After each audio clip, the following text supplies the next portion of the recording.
Part of our HR Carnival. Uh, this is our 11th consecutive week that we are now coming together as part of our knowledge sharing sessions. And we do have a very seasoned professional with us for the day. To give a brief background about NAPM Kerala Chapter HR Carnival, this is a series of learning and connecting sessions that we have been doing from March, and there are sessions that has been planned till June, and we do have certain flagship events happening across various work streams. Notably, there is a dedicated work stream which is working on bringing the women talent as part of launcher. There is a dedicated work stream which is taking care of business updates through knowledge quiz. There is a dedicated work stream which is taking care of enhancing business acumen for the MBA students.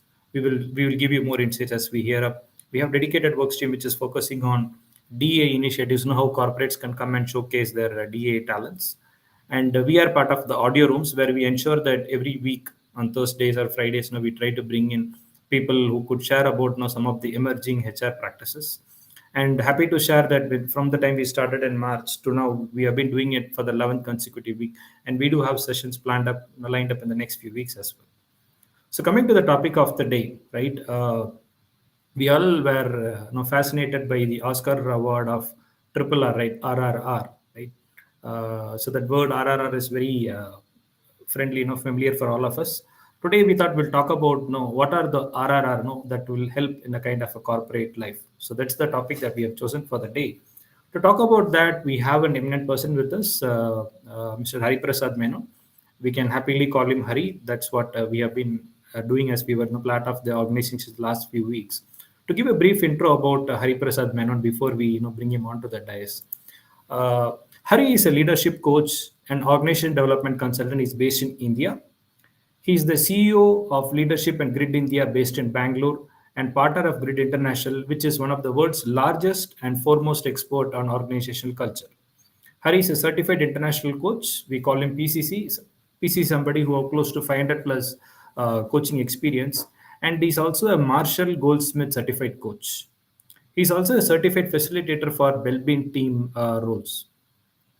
In Hari, initially when he started his career, he has been with the work environment of close to 15 years as a senior management, spearheading business development, various organizations. And for almost for the last couple of decades, he has been trying to ensure that he is helping organizations to through his insights on leadership coaching, building leadership pipeline, and cultural transformation. He has coached senior leadership coaches and future leaders in various organizations. Some of the key clients that is associated with Tata Sons, he has been consistently doing a lot of initiatives and projects for the Tata Sons in the last few years. He's also a leadership coach for L&T, Syntex, Mutual Industries, and many other industries based in Middle East. He is involved in Coach Works program, which is coaching the entire Tata Group's leadership team. And L&T has been involved in building the senior management leadership for almost 5 years, right?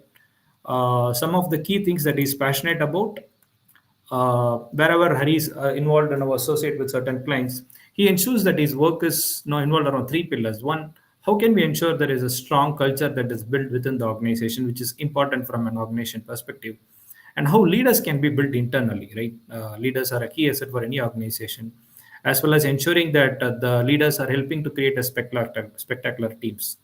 So, without much delay, we would now like to invite Hari onto the stage. Sorry, we would like to hear from you in terms of Navara. What are those RRRs that we can focus upon from a corporate life? Over to you, Hari. Thank you, Murli. That was a wonderful introduction. Thank you so much.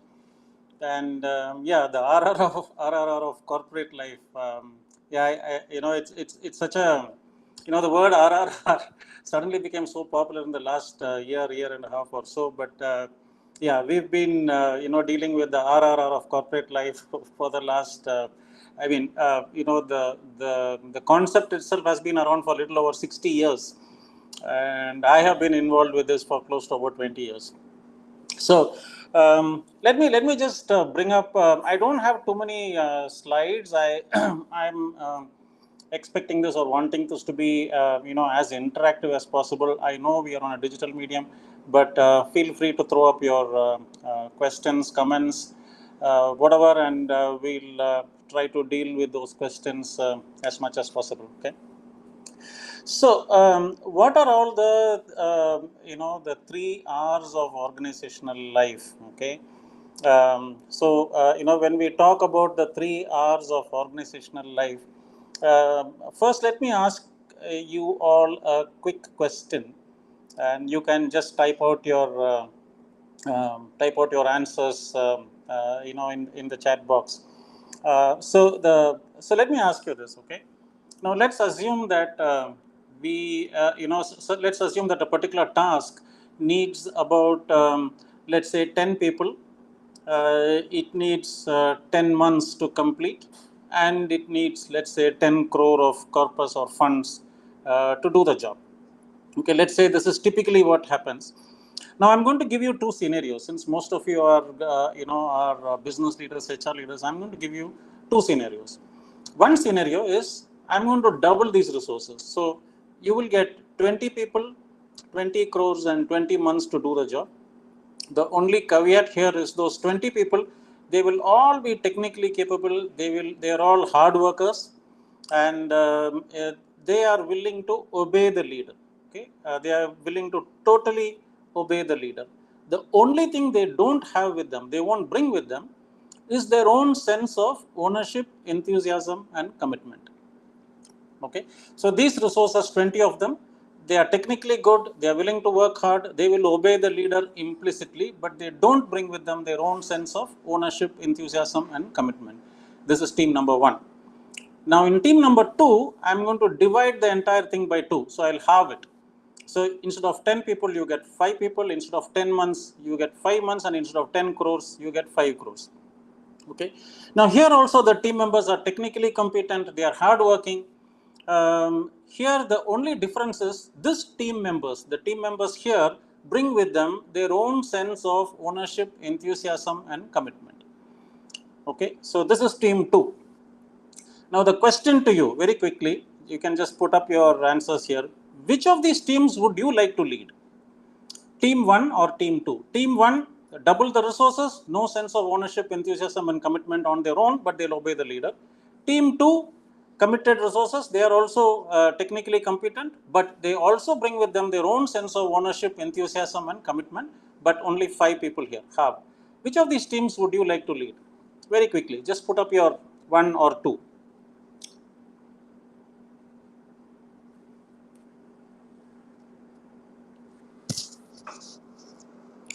I'll give you about 15-20 seconds to just put up that 1 or 2, and then we'll go ahead.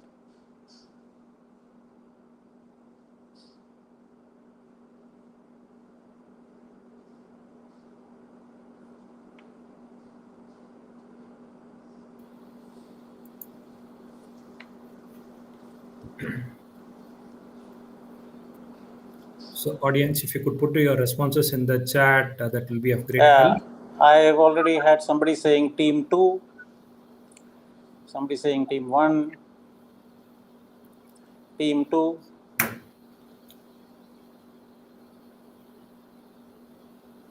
Thank you, Shama, Sakshi, Sai. You would like to hear more from others? Two options, right? Double or half? Double or half, but the difference is that the team with half numbers come with their own sense of ownership, enthusiasm, commitment. And the double the team, they do not have that, though they may obey the leader. So there are lots more people are saying team 2, team 2. Yeah. Good. So we'll continue. Okay. So interesting that you're saying team 2. Okay, and that is going to be the basis for this whole concept of 3 R's. Now, why do we say team 2? Okay, almost everybody said you would like to have team 2. So the key, therefore, is this. Okay, if everybody wants ownership, enthusiasm, and commitment as your team lead, yeah, if you as a leader you want ownership, enthusiasm, and commitment, you don't mind reducing the number of resources, less months, less money, less time, etc. Now the question I'm asking is, how many times do we actually do exactly the opposite while doing our business planning? How many times are we saying we need more money, we need more people, more headcount, we need more time? Yeah, why is it that we don't actually plan for more ownership, enthusiasm, and commitment? The reason is it's not very easy to instill ownership, enthusiasm, and commitment because unfortunately these cannot be legislated. Meaning, you can't just send an email saying, guys, from tomorrow I want more ownership, enthusiasm, and commitment. These are fundamentally a function of how you interact with your team members. It's a function of being inspired by the leader and not being instructed by the leader.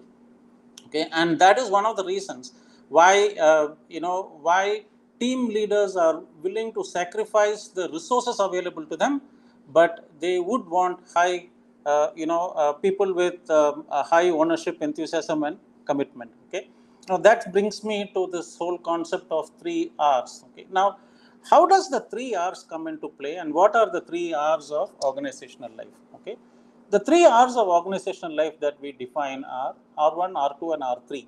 What are these? R1, resources, R2, relationships, and R3, results. Now, let's go back to the example. Even though I told that the number of resources can be halved, but they bring with them their own sense of ownership, enthusiasm, and commitment. Team leaders want to do that because they believe that people with more commitment, ownership, and enthusiasm will deliver high quality results. Yeah. So this ownership, enthusiasm, and commitment actually falls into the relationship space. You are not going to get high ownership, high commitment, and high enthusiasm simply by sending an email. Now, unfortunately, we almost always plan for resources and results. You can, every single one of you sitting there, you would have just finished your annual planning for the FY 2023-24. I'm sure you would have gone through this. Okay, you would have planned for what kind of turnover we want, what kind of profits we want, what kind of policy rollout we want to be achieved, what kind of projects we want to complete, and what kind of brand image we want to build, what kind of customers we want to get, etc. All those results, you would have factored all the results, you would have planned for the results, and you would have also said, in order to do this, I need so much money, I need so much time, I need so much technology, etc., etc. What you would not have planned is the R2 space, which is how well will team members work with each other, their readiness to take initiative, the willingness to ask questions, forthright advocacy, which is communication. What is the quality of decision making? How comfortable are team members in confronting and resolving differences? How open are they to learning and to change? This is something that does not get planned or factored at all. Unfortunately, the resources cannot deliver results unless they go through the R2 space, which means resources by themselves do not become results. Okay, they have to go through the relationship space, which means people have to work with the resources, people have to work with each other, people have to work, people have to set goals, confront unsoundness, confront conflicts, take decisions in order to arrive at the results.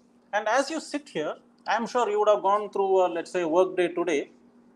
For all of you, the key questions that you would have grappled with in your mind today, okay, just go back to, let's say, 10-12 hours of today morning. The questions that you would have grappled with will all be in the R2 space. You would all be, you would have all focused on, how can I convince this person? Someone is trying to convince me. I don't want to get convinced. How can I ask for, this person is not going to give me more budget. How can I convince him?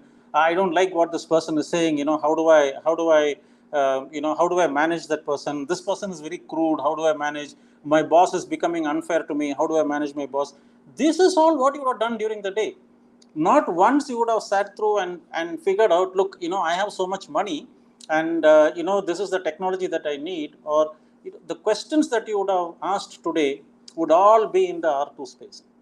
Okay, and that is, so therefore the 3 R's of organizational life basically is R1 is the resources, R3 is the results, and R2 is the relationships.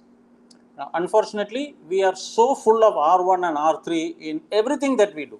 Okay, in everything that we do, but R2 is so omnipresent, but we don't focus on it at all.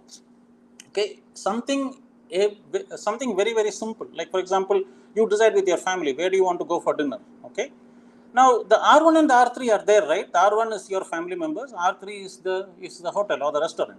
Okay, but are you able to actually land up there? No. You and your family, your spouse, your children, whatever, have to sit and take a decision, which is the restaurant we are going. And you will find that the choice of the restaurant can throw up complexities for you. And it's only when that is resolved that you actually step out and go for the dinner. And if you had a fight with your family or your spouse, the dinner that you had would be low quality. Now, what is creating the low quality? It could be the swankiest of restaurants, but the quality of the dinner or the quality of the time that you had would be low quality. What is creating that low quality? The restaurant is great, the food is great, you are the people, R1 is there, R3 is there, but low quality results. Why? Because the R2, which is the behavioral element, was low. There was a conflict. And because the conflict could not be resolved, somebody felt suppressed. Maybe the husband felt suppressed, maybe the wife felt suppressed, maybe the children felt their choice was not heard at all, so they end up sulking during the entire dinner, etc., etc. Okay, and this is pretty much a constant in everything that you do. So I just took an example of a dinner. Now this could be the same thing if you want to meet a client. Let's say two members in a team want to meet a client. So you are there, which is the R1. The client is there, also the R1. But the quality of the meeting, or how high quality the meeting with the client turns out to be, is the R3. However, the R3 or the quality of the meeting is going to depend on how well are you and your team members prepared. Are you ready to confront a customer if the person provides you with, let's say, an unfair request? Do you have the courage to put your foot down if the customer is asking for an extended facility? It could be more discounts, more time, whatever.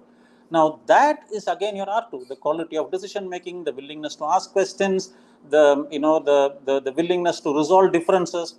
So you can see the R1 and the R3 pretty much is part of our lives, and we deal with that R1 and R3. The the the irony is that the R2 is an even bigger part of our lives, and we are not prepared. None of us are prepared to handle relationships, and relationships drive results. Okay, I want to take you to, all of us have been working in teams. Okay, so what is the teamwork cycle? We all know the R1 and the R3, right? Now the R1 cannot become R3 unless it goes to the R2 space, and therefore the irony of the teamwork cycle. Okay, what is the irony here? Therefore, the irony is almost the entire activity of business planning revolves around R1 and R3 completely. In your entire business planning, whether it's done through a two-day offsite, or whether it is done through a 5-hour planning, whether it's done in a boardroom by 2 people, 3 people, even if you're a startup, even if you're just a startup with 2 people, okay, I can guarantee you that your entire business planning activity would be about what resources do we have and what results we need to get. There would be no focus on R2 at all. And ironically, you're not going to get to the R3 unless it goes to the R2 space. And what is the result of not focusing on R2? You're going to have unresolved conflicts, which will drain people of their energies. It lowers willingness to participate. It lowers willingness to collaborate. It prevents ideas from coming to the table. It prevents people from taking initiative, because they will all slowly start withdrawing, which leads to, again, low quality results. Okay, so the R2, is something that I want to talk to a little bit more deeply here, and that's one of the biggest R's of the 3 R's. Okay, we all heard this word synergy, right? And we have sort of seen synergy as as an activity. We have seen synergy in terms of people talking about it. We have heard about synergy from a perspective of people demanding it, bosses demanding it, etc. What exactly is synergy, and what is the importance of synergy? Look at this. In today's business landscape, okay, your R1, or which is the resources, are constantly shrinking. You will never get the time that you want. You will never get the budgets that you want. You will never get the headcount that you want. You will never get the space that you want. You will never get the technology that you want. You'll never get the infrastructure that you want. Your R1 is constantly shrinking, budget by budget by budget. However, the demand for R3 is constantly rising, budget by budget by budget, every year. Organizations want more turnover, more profitability, more products, more markets, etc., etc. So what are you grappling with here? What are you grappling with? which means that in olden days, we used to simply say if 10 people can give us, let's say, X amount of outcomes or results, and therefore, if we want 3X outcomes, we need to increase 10 to 30, which means we are saying more R3 means we need more R1. But the reality of today's business ecosystem is your R1 is constantly shrinking and the R3 is constantly rising, which means you go and tell your management that you want 10 people to run a team, you're going to get approval for 5 people or 6 people. You're not going to get approval for 10 people. Okay, if you say that my team's wage bill needs to be something like 50 lakhs a month, you're not going to get that. Somebody will tell, look, we have 35 lakhs to spare, please make do with 35 lakhs. If you tell your management that I need a 1 crore budget for increments, your management is going to say, no, we don't have 1 crore, we can give you 40 lakhs for increments. Okay, and you better keep the team motivated, inspired, etc., etc. So your R1 will constantly shrink and the demand for R3 is constantly rising. What does it mean? What does it mean for you? What it means is this: individuals, which is individual leaders or teams or organizations that learn to do more and more with less and less. Read this very carefully. Teams and individuals that learn to do more and more and more with less and less and less. These are the guys that will survive. These are the people that will rule the business ecosystem. Okay, so how do you do more and more with less and less? What it means is that the 5 people that you have instead of the 10 people, you need them to come to play with more ownership, enthusiasm, and commitment. Yeah, and they are not going to give you those ownership, enthusiasm, and commitment if they are, let's say, uninspired, demotivated, if they are sulking, if they are angry with somebody. Therefore, more ownership, enthusiasm, and commitment means that you need high quality relationships in teams and organizations. Bottom line, R2 or the relationship dynamics is the driver, is the only thing that is driving the results. If you think that resources are driving results, think again. Just go back to your day today and ask yourself, how many times were you able to achieve magical outcomes with great relationships? You definitely would have had some magical moments with great relationships. How many times did you have great resources but did not have magical outcomes? Okay, and that is the power of R2, and synergy and R2 are directly connected. So unsound relationships will drain the possibilities because team members will come to play with fears, with resentment, with mistrust, with policy, with politics in the organization, personal agendas. Result: no synergy. Sound relationships means it's not as if the resentment will not be there. It is not as if conflict will not be there, but the quality of the relationship, the quality of the behaviors will remove the resentment. Okay, where the team members will be focusing on what is right rather than who is right, and therefore the result, high synergy. So bottom line is, sound relationships deliver high synergy and high synergy delivers high quality results. Okay, so guys, please feel free to put your questions up and we'll try to answer them if any of these you don't understand. So what are we talking about? We're talking about behavior. Okay, we are not talking personality. Now, a lot of you would have, heard these, would have used these terms, heard these terms saying, this is who I am. This is my personality. I am an aggressive person. I am brutally honest. I'm in your face, or I am a workaholic. So you guys, the team, you guys better learn to match my pace.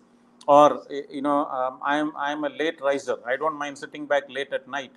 So you would have said, this is who I am. This is my personality. But remember, guys, your personality is not who you are born with. Okay, your personality is not something that you are born with. Your personality has been created assiduously by each of you practicing whatever behaviors you are currently practicing. So the bucket of behaviors that you are practicing has ended up becoming your personality. So if for example you say, I am brutally honest with somebody, and you say, that's who I am brutally honest. Okay, now remember, being brutally honest is not something that you were born with. Somehow you created a belief that being brutally honest gets you work, or let's say you are a very dominating, controlling kind of a personality. And that's not something that you were born with. Somewhere down the line, you built up a belief that being dominating and controlling gets results. Let's say you are a people pleaser kind of a personality. Okay, you are not born, as a people pleaser. Somewhere you develop the belief that pleasing people will help the job get done, and so you picked up that behavior based on the belief. So what are we arriving at here? Arriving at here, therefore, is the relationship skills or the behavior skills that you master is going to be the most important asset for you. Okay, and this is one of the key reasons why coaching has taken off. So you'll also see a lot of times that you may have attended a lot of trainings, but whatever you got trained on, whatever the information from the workshop, it would have simply faded away after, let's say, 1 month or 2 months. Why? Because whatever knowledge you got from the workshop needs to be practiced, which means you have to change a habit. Okay, think of it like driving a car. Okay, you signed up to a driving school, you learnt driving, you got a license thanks to the driving school, and then you came back. But let's assume that you did not sit in the car and practice driving. Within 3 months' time, you will get scared. You will be very, very scared of sitting behind the wheel of the car. Remember, it's not because you don't know the skill, it's because you did not practice driving. So, where does all this lead up to? The good news is the behavior skills or relationship skills, like all skills, it can be learned and practiced. There are 7 key skills. Okay, I'll list them down here. Now, each of the skill is expressed by us and we respond. Like, for example, let's say decision making. I take decisions, and that's how I express my decision making. I also respond to decisions. When someone takes a decision where I'm impacted or involved, I also respond. So every skill has a two-way street, something that we express, something that we respond to. Okay, and your behavior pattern therefore consists of all these 7 skills. The key to remember is this: the 7 skills are interwoven, they are not separate. So it's not as if you say, I have the following 3 skills, I don't have the remaining 4 skills. They are all interwoven, and I'll tell you how. Okay, so here they are the 7 skills.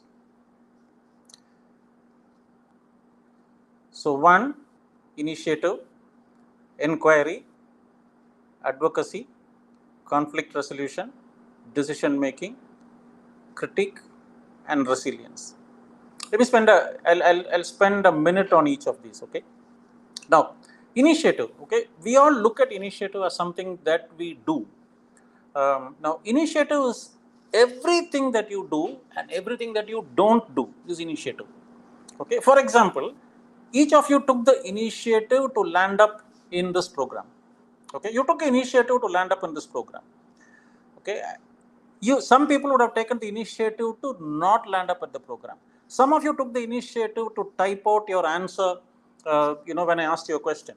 Some of you took initiative, but low quality initiative. Maybe you thought about the answer, but maybe you didn't type it out.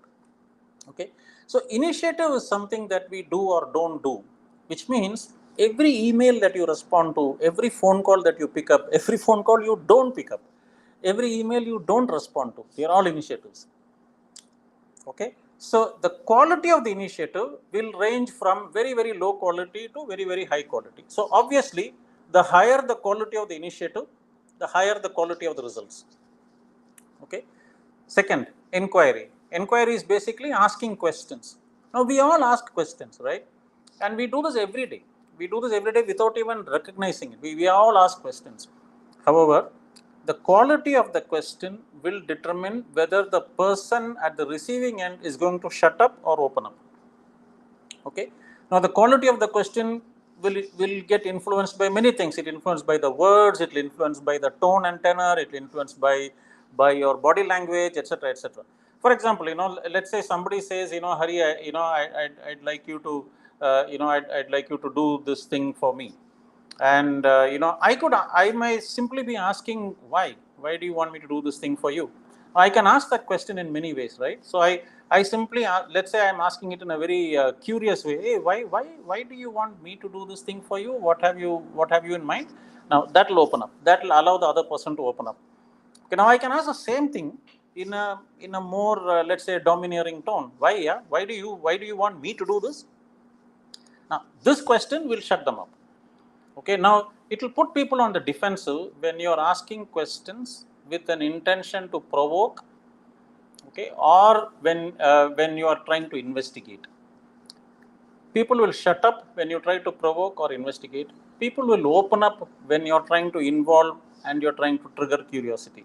So inquiry. We do this every day with our colleagues, with our bosses, with our subordinates, with our, with the person who brings coffee, tea, with our family, spouses, children, neighbor's dog, your dog. We do this to everybody every day. Advocacy. Most of the time we look at advocacy as communicating something. Okay, now I think I don't know who said, I think it's Peter Drucker who said that nearly 70% of what gets communicated happens even before you open your mouth. Remember that, guys? 70% of what gets communicated happens even before you open your mouth. What does it mean is that the quality of your body language, the quality of how you present yourself, the quality of how you provide convictions, everything is advocacy. Okay, so right now I'm doing advocacy. What am I doing? I'm sort of expressing a concept to a group of people. So I'm giving advocacy. Okay. So advocacy is basically how do you convey your convictions? That's it. That's advocacy. How do you convey your convictions? Okay. Now you can, like I was talking about in the initiative, you can everything is an advocacy. A raised eyebrow is an advocacy. A smile is an advocacy. A frown is an advocacy. Saying yes or no is an advocacy. Ignoring a mail is also advocacy because you are communicating that you are not important to me. Ignoring somebody's phone call is advocacy because you are telling that person you are not important to me. Okay, somebody coming to you with a query and you don't give an ear to that person is advocacy because you are communicating that person you are not important to me. Advocacy. Okay, conflict resolution. We all have conflicts, right? We most of the time we end up looking at the thing about conflict resolution. We look at conflict as a very scary thing. We look at conflict as an argument or as a fight. It's a very scary thing, and therefore most of us try to either avoid conflict, or if at all conflict happens, then we either try to suppress it or we try to dominate it. Very rarely do we actually resolve a conflict. And there is a lot of difference between resolving a conflict and suppressing a conflict or compromising on a conflict or ignoring a conflict, etc., etc. Decision making. We all make decisions. Again, the quality of the decision making will determine. So, am I making decisions by involving people or am I making decisions unilaterally? The more unilateral decisions you make, the more distanced people will be. People don't feel involved, people don't feel included, they are not going to participate excited, they are not going to take the initiative to participate in the decision making. Okay, critique is about giving feedback and receiving feedback. We are not very good at giving feedback. Okay, we are not very good at receiving feedback. Now, the point is, when somebody gives us feedback, somehow we tend to take it personally. Okay, but when we give feedback, we are very free with it. Okay, now good quality critique means not only do you give feedback, the feedback has to make that person feel excited about working on the improvement. That is good quality critique. Okay, similarly, when you're receiving feedback, we tend to take it so very personally that you think that somebody is criticizing you, not critiquing you. There's a lot of difference between criticizing and critiquing. Okay, resilience is how do you bounce back from a setback. Most of the time we look at resilience as some big ticket problem or something. No, need not be. Like, for example, you had an argument with your spouse while leaving home. You reach office, you're going to be sulking a little bit. Okay, now are you going to allow that day to get ruined because you had a bad moment with your spouse, or you were expecting let's say a team member to show up and that guy or the person suddenly calls up and says he's on leave for whatever reason, or he says, look, I have already applied for the leave, blah blah blah. So now it's all a setback. You had a tough conversation with your boss, setback. Question is, how much are you willing to bounce back from those setbacks? Okay, now most of the time when we look at setbacks, we don't look at setbacks as an opportunity for comebacks. And that's why they say the comeback has to be stronger than the setback. Okay, the comeback has to be stronger than the setback. Okay, so the more you are resilient, okay, the more you will bounce back. The more you will bounce back. Think of this. Think of a very typical example. Okay, let's say you're carrying 10,000 rupees in your pocket. Let's say you're carrying a bundle of 100 rupee note in your pocket. Okay, now by some quirk of fate, let's say two of those 100 rupee note fell out of your pocket. Okay, now you have 9,800 rupees.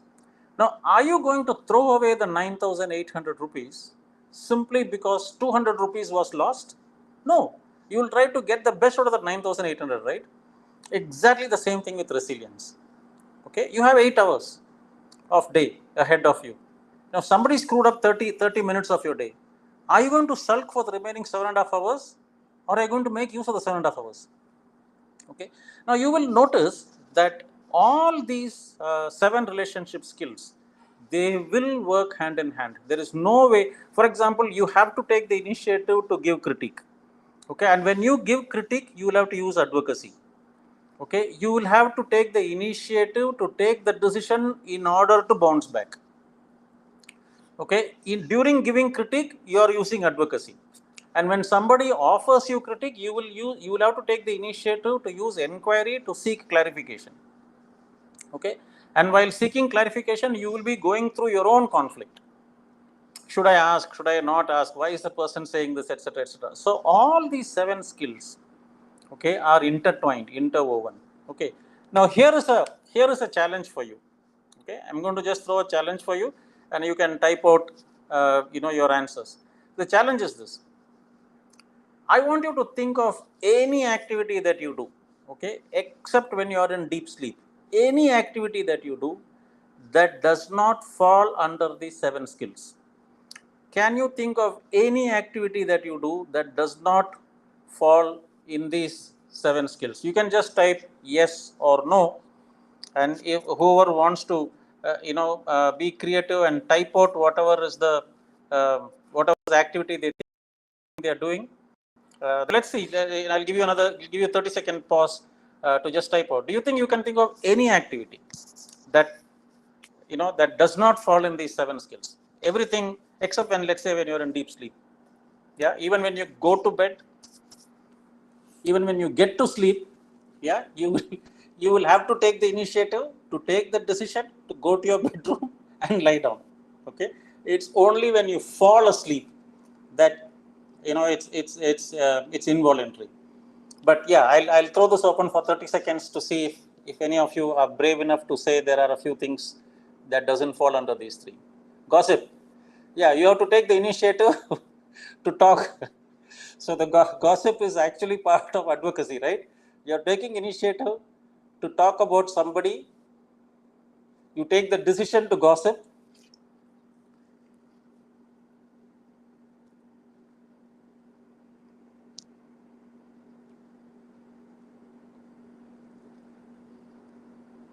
Anyone?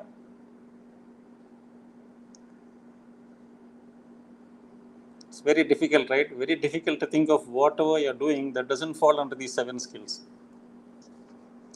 So therefore, here is the good news. Okay, the good news is, as long as you're focusing on these 7 skills, you're done. Yeah, your entire behavior skills are done if you just focus on these 7 skills, which means your entire R2 lies under these 7 skills only. Okay, so whoever whatever work that you do, all you have to do is to simply take feedback from people and ask them, what are some of the things that I should be doing, or what are some of the things I should not be doing. That's it. And you will automatically zero in on some of these things. So all you need to do, each of you, all you need to do in order to get better at whatever you do, to become a better leader, to become a better colleague, to become a better manager, to become a better founder, to become a better director, to become a better spouse, father, mother, whatever. All you need to do is to focus on these 7. There is nothing else. There is nothing other than these 7 that's going to make you better. Which means you can simply junk everything else. All self-help books will talk about, you can go to LinkedIn and look at the post of the last 1 month. Everything will be talking one of these things or some of these things. Okay, every self-help, self-development activity will be talking about one of these 7 things or some of these 7 things. Okay, so what are we talking about here is how does behavior come into play? Okay, behavior comes into play because whatever we do is our behavior. Why we do whatever we do is our assumptions or our beliefs. Okay, I told you a little while ago, right, that if you're not born by being, let's say, a people pleaser, somewhere down the line you picked up a belief that pleasing people will get my job done. So what is your behavior? Your behavior flows from that. Therefore I end up pleasing people. Okay, somewhere down the line you picked up a belief that let's say being dominating, controlling and commanding is the way to get things done. So how does your automatically your behavior flows? Commanding, getting the commanding, dominating, etc., etc., in your face. Okay, so what happens here is your behavior is actually a function of your beliefs. Okay, so a lot of you who have heard of this word coaching and who go through coaching, no, you will see that most of the coaching is focusing on behavior change. Somebody saying, I want to become a better listener, I want to become whatever, I want to be less harsh, I want to be less dominating, etc., etc., and you will probably have coaches working with you to to help you become this. Some of you may be coaches working on the behavior.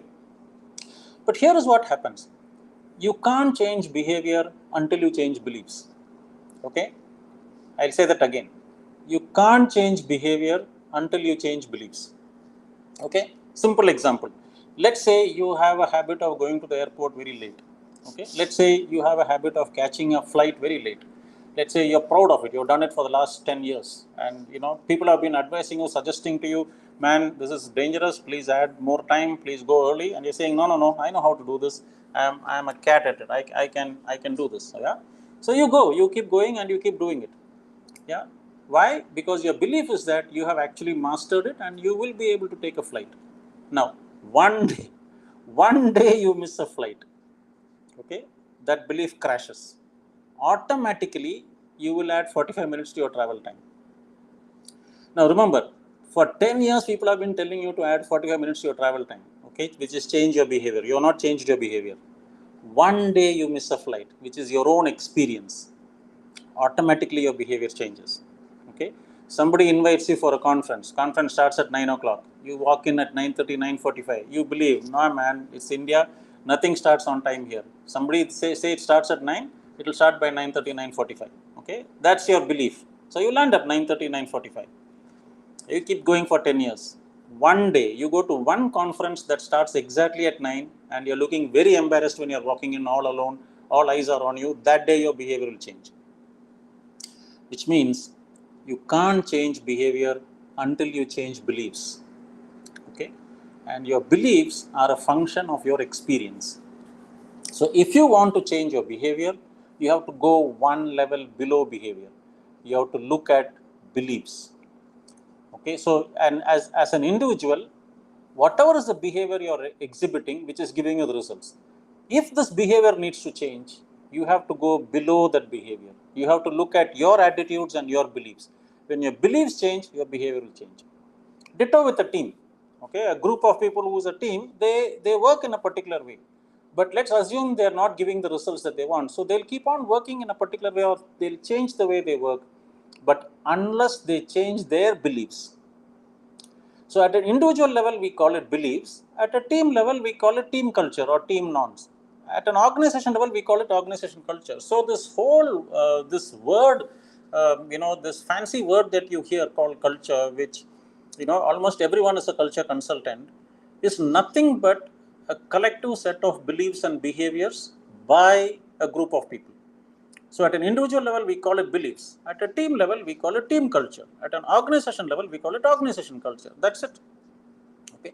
The bottom line is, whatever is the organization culture, it will prompt people to behave in a particular way.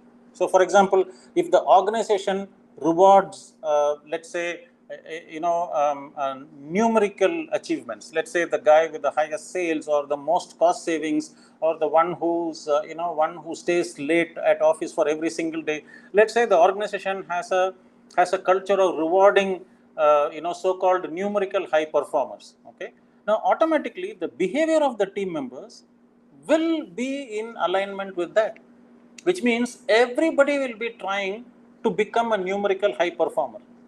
What does that do? People will not collaborate. In a sales team, sales members will not collaborate or cooperate with each other. Why? Because if I collaborate and help somebody, that person's number is going to go up and my number is going to go down, and therefore I'm not going to get the reward. So what happens is, even though organizations are demanding collaboration, okay, they are getting competition. Why? Because while you demand collaboration, you are actually rewarding competition. Okay. Similarly, organization demand meritocracy. We say, okay, only the most meritorious ones are going to get promoted. But suppose organizational leadership are promoting people who are close to them. Okay, then what happens is, even though you are demanding meritocracy, your actual behavior is promoting flattery. So when flattery gets encouraged, okay, meritocracy is not going to get encouraged. So people will, the entire behavior will focus on, how do I flatter my boss? How do I make my boss like me? Okay. So your beliefs, individual beliefs, will drive individual behavior. Team norms and team standards. Let's say the team norm is that nobody challenges this particular leader. Okay, if it's an unsaid, nobody, there is no written rule. Let's say nobody challenges the leader in this team. If that is the norm, the behavior of the team members also will be nobody challenges. And what is the leader's behavior? Leader will say, look, I am the one who has all the answers, and I'll expect the team members to listen to me. So whatever at an individual level, it's your beliefs drive your behavior. At a team level, the team norms, team standards, team culture drives the team's behavior. At an organization level, the corporate culture, the way we do things around here, drives behavior. Okay, so this is typically what happens, and therefore any kind of change management, most change managements focus here. They try to focus on behavior and decisions and methods and strategies, etc., etc. Very few change management, or almost nil change management, focuses on attitudes, values, beliefs, norms. This is why for all change management, this is the power zone. If you don't change people's beliefs, you are not going to change their behavior. If you don't change team culture, you are not going to change team behavior. If you don't change corporate culture, you are not going to change corporate individual team behavior. This is why this is the power zone. Okay, so let me just stop here. I don't mind taking you on to something else, but I'll just stop here and ask Murli. Murli, do we have time a little bit more, or are we close to time?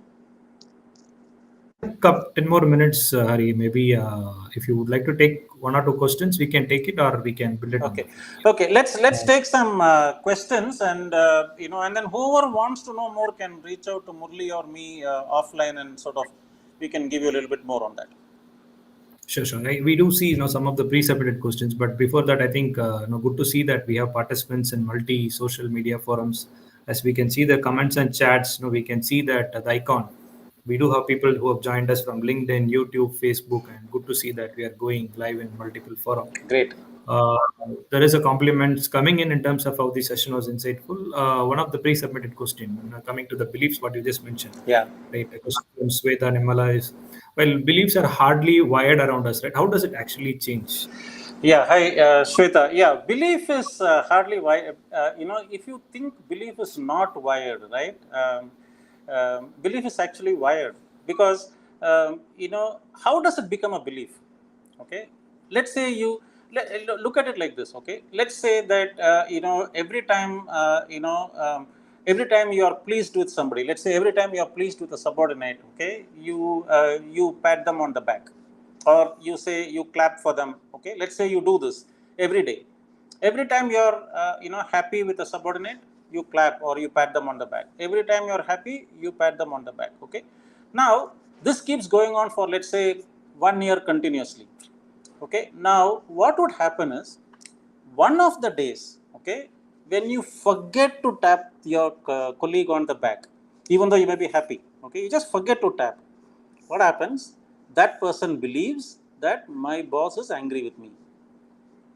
How did that belief come? Look, every day, every time she's happy, she has been patting me. But last time, when I did something, she didn't pat me. So somehow it means that she's unhappy with me. Yeah. So that belief actually gets wired. Okay. So every belief is actually a wired belief. The good news is that the wired part is almost like a ball of wool. Okay. It just looks knotted.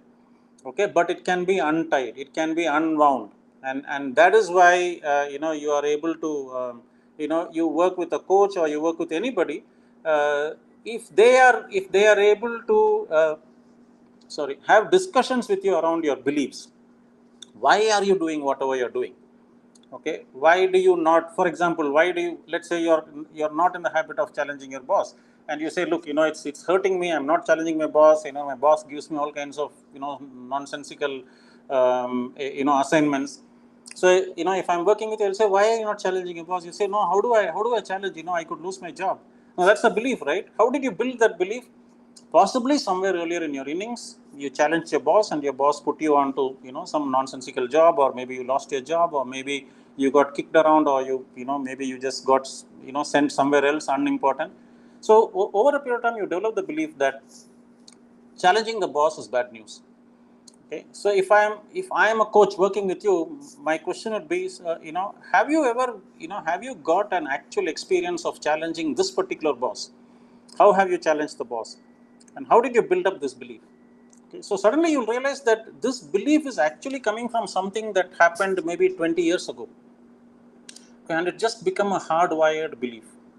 But the point is, it's just a belief. Okay, just like you can believe X, you can believe Y. It just needs that you have to go deep down and challenge it. Yeah, anyone else? Thanks for that. So, audience, if you have any questions, whichever medium you're in, just feel free to put your questions in the chat, and we will be able to view it separately from here. Uh, it was very comprehensive. If you look at the complete package of RRR, where it starts, right? In terms of, while resources are always coming down, results are always achieved more. How the relationships are key. I mean, very well comprehensively shared with some of the key skills. But Hari, I think you could also share the point that you had actually to share from the. I think you had one more slide. Maybe we can cover that and we can come back to the audience if there are any more. Yeah, I'll. What I want to do is, I'll try and do this quickly. See, there is a framework called the grid framework. Okay, I want to just cover this very quickly. It will also give you some examples. What is a grid framework? Grid is basically an international organization started in something like the 1960s. So I do a lot of work for Grid in India. I'm one of the partners for Grid in India. Okay. Now, what is the grid? No, grid is basically a framework to recognize and manage concern for people and concern for results. Okay, so it highlights two concerns. Okay, so when groups of people work together, they definitely have two concerns. One, what is their concern for each other? What is their concern for each other while they are chasing results? Number one, and the other concern is how concerned or how committed am I to chase the results? So it highlights two concerns, and it identifies behavior. Okay, what it is, it's plotted on a 9-point scale, but it is not a pigeonhole. So it does not mean that 9/9, is a pigeonhole. It's basically a zone. So it's not a pigeonhole for behavior. So I'll just take you. So there are basically 7 key grid styles. Okay, so there is a grid style that says low concern for people and low concern for results is basically a very indifferent style. High concern for results and low concern for people provides a very dominating style. Yeah, people would want to control each other. Low concern for results and high concern for people gives a very accommodating style. Okay, an average concern for both gives what we call as a status quo, a balance and compromise. What we are looking for, or the behavior that needs to be developed, is basically what we call as the interdependent style, which is a high concern for result and a high concern for people. Now, where does this come from? Okay, it's come from the belief that in all these styles, and some of these styles, the primary belief is that I can't do both. I can either focus on people or I can focus on results. Yeah, this is why none of these styles are able to create this. It's only the 9-9 style belief system that says it doesn't have to be either or, it can be this and that. Okay, take you through a very quick snapshot of a 9-1 controlling behavior. Okay, what are the 9-1 controlling behaviors? Brings a forceful, confident, determined approach. Thinks that the two concerns actually work against each other, because if I have high concern for result and low concern for people, it means that I would not really care about stepping on somebody's toes. Okay, efforts to involve others is low, imposes position. Okay, do it my way or no way. Okay, high pressure to perform, one way feedback, only blame, etc. Now if this is the behavior of the leader, okay, what's going to be the impact is there will be high performance and productivity, but in the short term. There could be high standards, fast-paced learning, but in the short term. Problem is the relentless demand will lead to burnout and fatigue of not just the leader but also the team members. Okay, it would be very dominating, over-demanding, and the over-demanding mechanism will pull people away. They will stop participating. There will be a climate of demoralization and fear. People will start exiting. There will be organizational churn or team churn. Either the team members will say, put me in some other team. I'm sure most of you as HR managers, you would have seen this. Either they say, put me in some other team, or they'll say, look, I don't want to work in this organization. Okay, that's the impact.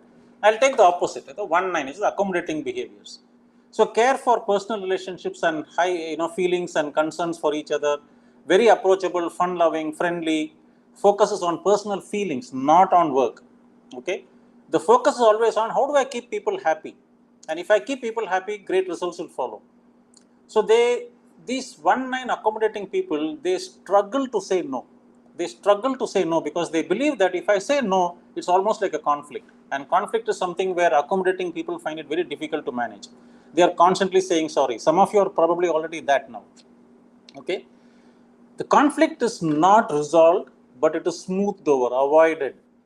Okay. And therefore, what is the impact of all these things? Impact is there could be happy team, high bonding, there could be low attrition, there could be high attention to people-centered matters, but relationships are shallow and superficial. People feel unchallenged, and the high performers actually quit because saying in this team, the focus on performance is low, and I don't think I'll achieve my career objectives if I stick to this team. It creates overconfidence and complacency. This is the impact of this style. Okay, individuals and teams are actually underprepared for the challenges that arise in pursuit of true accomplishment. Okay, low indifferent behaviors, low concern for people, low concern for results. So the behaviors are maintains a distance from active involvement, appears busy but passive, goes through the motions. Think of I'm sure you would have seen a lot of one-on-one leaders where leaders say, look, I'm not setting the target, boss set the target. So if you want to say no, you can tell no to the boss directly. Okay, 1-1 guys are the most invisible guys. You can see them in team discussions. They if you ask them what's your opinion, they say no, whatever everybody's opinion, I'm okay with it. So they are active, but they maintain a distance in commitment. Very low involvement, very low participation. They are vocal, but in negative ways. So they use creativity in negative ways to stall progress. Okay, why? Because they think involvement is actually trouble. So very low involvement and low participation. One thing to note is people don't, this is important, people don't start out with 1-1 behaviors, but they would have picked up 1-1 behaviors along the way. What is the impact? It's only an appearance of involvement. Skills and capabilities don't get used. Team performance suffers. Nobody is really interested.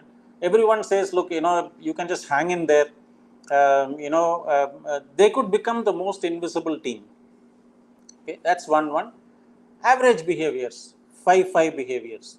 Okay, which is there is neither concern for people, not too much of concern for people or for results. Okay, so problem therefore is relationships are seen as a necessity just to keep in touch to get things done. So 5-5 activities are just about keep things moving. That's it. Manage the status quo. So 5-5 people are the guys who love to keep, who hate change because it means that they can't keep things moving. They are very indecisive, very resistant to change. Go along to get along. Good enough or a little better is okay. What is the impact of these behaviors? Output is characterized by half-hearted involvement. Opportunities are never, opportunities are always wasted because team members' participation is low. very low, very low risk appetite. So low risk appetite means creativity gets smothered, people's involvement gets smothered, good enough is fine, no achievement of high quality results, etc., etc. Okay. Paternalistic behavior is something that we typically see in Asian cultures, in India, in India especially. So paternalistic behaviors are people, are behaviors where the leader behaves like a parent, saying that, look, I know what's good for you. Okay, a paternalistic leader looks for admiration, looks for admiration, wants to be treated like a deity. Okay, so sometimes I say that a paternalistic leader is not looking for a reportee; they are looking for a devotee. Okay, they want to be treated like a deity, like a god. So they hate people challenging them. They say that, look, I know what's good for you, and trust me, I'll get it, I'll make it happen. So people like this will typically have a bunch of flatterers around them. They'll also have a bunch of non-flatterers, and usually the flatterers will walk away with a lot of out of turn benefits.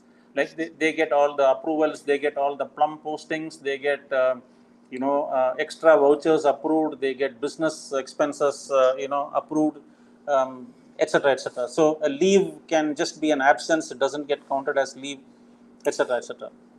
Okay, impact is, the problem is that under a pat leadership like a banyan tree, you don't get leadership talent available because you have too many flatterers and they're just saying yes sir, three bags full. And the paternalist, like a true parent, does not allow a paternalist does not allow anybody to come anywhere near him or her because they feel very challenged. Opportunistic behaviors is a very very is like a mask. So they put on a mask to mirror all the behaviors. The problem is, an opportunistic behavior is highly selfish. The only thing they look at is what's in it for me. That's it. Nothing more than that. Okay. What is the impact of that? They may have short-term gains because they're able to mirror all the other behaviors, but they become very manipulative. People are able to see them. They become very self-serving, and others are able to, over a period of time, they destroy trust, and other people stop trusting them. That's opportunistic behaviors. This is what we want. Okay, the interdependent behaviors. This is the only style that does not see a contradiction between the two concerns.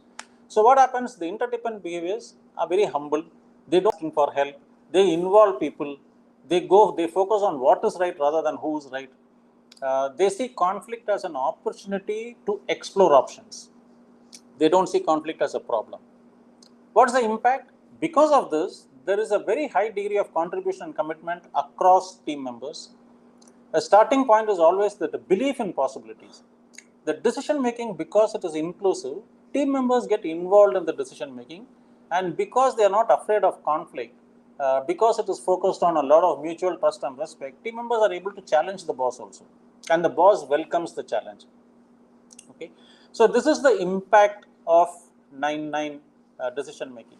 Now, all these styles, okay, the whole element of 9-9 leadership is basically this: candor, courage, openness, and honesty, the willingness to resolve conflict, willingness to create consensus, willingness to give and solicit critique, and the commitment. So the key to effective teams, okay, is that you need to understand the impact of behavior and culture on productivity. Without this, you cannot create effective and powerful teams or powerful organizations. Number two, leaders' behavior drives the culture of their teams. So leaders, if you think that culture is a HR work, and people keep telling HR, you better create the culture of the company. Sorry guys, you are mistaken. It's the leaders' behavior that drives the culture. Okay. Understand the power of R2 dynamics. Okay, this is how you create powerful teams. So 5 conditions for change. Okay, one, you need to have theory, insight, knowledge, and experience. You need to remove self-deception, because a lot of us, we think we are already God's gift to mankind. We realize that this is a great way to manage, or we understand the elements of sound leadership. But the problem is, we think that we are already that sound leader. We think that we are already God's gift to mankind. Unless that self-deception is removed, you will not change. Okay, we have to see the motivation. What is the motivation gap? The gap that, look, I know what sound leadership is, I know what 9-9 leadership is, I know what it can do, but I realize I'm not a 9-9 leader. I realize, let's say I'm a 1-9 leader or a 5-5 leader. That recognition is the motivation gap. Because suddenly you realize, okay, I'm 5-5, but I want to be 9-9. Okay, and that's the motivation gap. It has to be team support. Even when you learn cycling, you need at least two guys to run alongside you. So you can't do this on your own. Okay, and practice. It needs to be measured.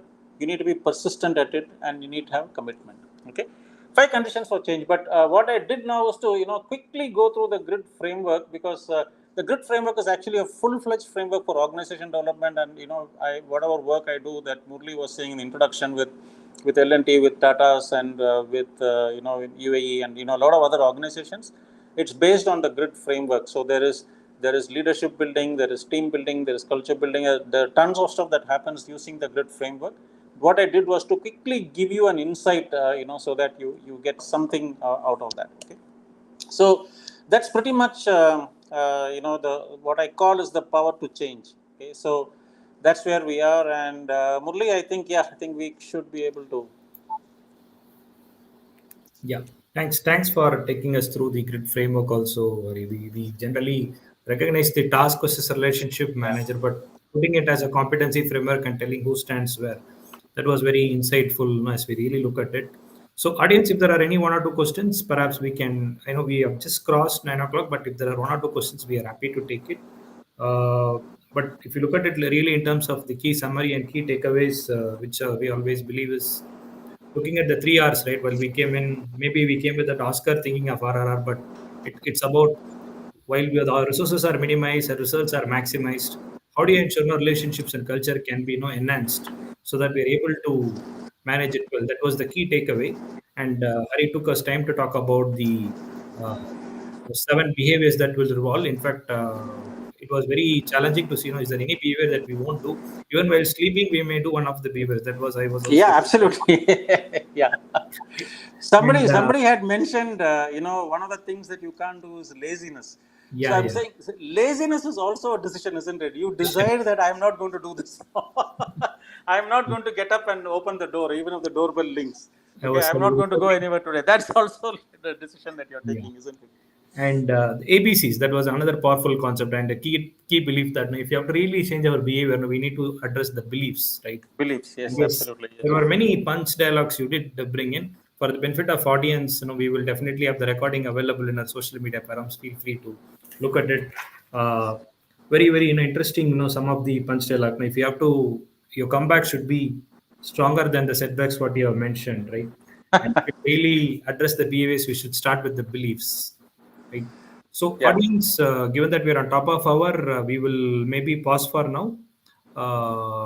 What we will invite is please have the view of the recording because some of the concepts maybe was rushed on interest of time. You can have a look at the uh, rush up and Hariprasad Menon. Very simply, you can pick him in LinkedIn and follow us. And I would say that thanks, Hari. A couple of months back when we wrote to you, you instantly agreed, and we agreed for a date, and we were able to go forward it. So thank you so much for taking time. I do see a question that is coming in from Shivanand Mohan as we wrap up this session. So audience, if any of you or if your hangars are pausing for you, feel free to discuss. I'll just answer the three questions from Shivanand. If the promoter is not believing, how do we still apply grid concepts? If the top folks are not following them, can grid concept be practiced by organization employees? Yeah, first, absolutely. Okay, so the key is that you're already practicing grid concepts. Only thing is you are practicing either 1-9 or 9-1 or 5-5 or whatever. For example, if you're refusing to challenge the boss, you're probably practicing 1-9. Okay, if you're not taking risk and if you're just going with the flow, you're either practicing 5-5 or 1-1. So you're actually already practicing the grid concepts. The key, therefore, is to try and practice the 9-9. Now, if the promoter is not a believer, it becomes important, at some point in time to have a sit-in and have that conversation, because if you are very keen to have a life which is where you want to be in a 9-9 behavior, and you believe that this organization is not going to allow that, then a heart-to-heart talk with the founder or the promoter and to say, look, this is the kind of life that I want to lead, and if you figure out that the promoter says to hell with all these things, I'm only interested in business, I'm only interested in profits, then it's up to you to decide whether you want to exit mentally or physically, So you may exit mentally and you'll probably follow a 1-1 or a 5-5. If you're saying, look, I want to save my job, to hell with the promoter, what's my problem? Yeah, I'll just retain my job. So yeah, then automatically you will be switching to a 1-1 or 5-5. But if you could probably switch to a 9-1 and say, look, let me help you understand how this is. There could be some conflict, but yes, if you're able to have the courage to go through the conflict, so that will help you also. So courage is, courage is not really the, absence of. It's not really the absence of fear. Courage. Most of us look at courage as absence of fear. Courage is not the absence of fear. Courage is actually the acknowledgement that something else is more important than your fear. Is recognizing that your team's cause or your team's culture or whatever is, something else is more important than your fear. Okay, that is the, that is what courage is all about. So you need to have the courage to go talk to your boss and work at it. Yeah, happy to take this offline, Shivanand, at any time. Okay, thank you.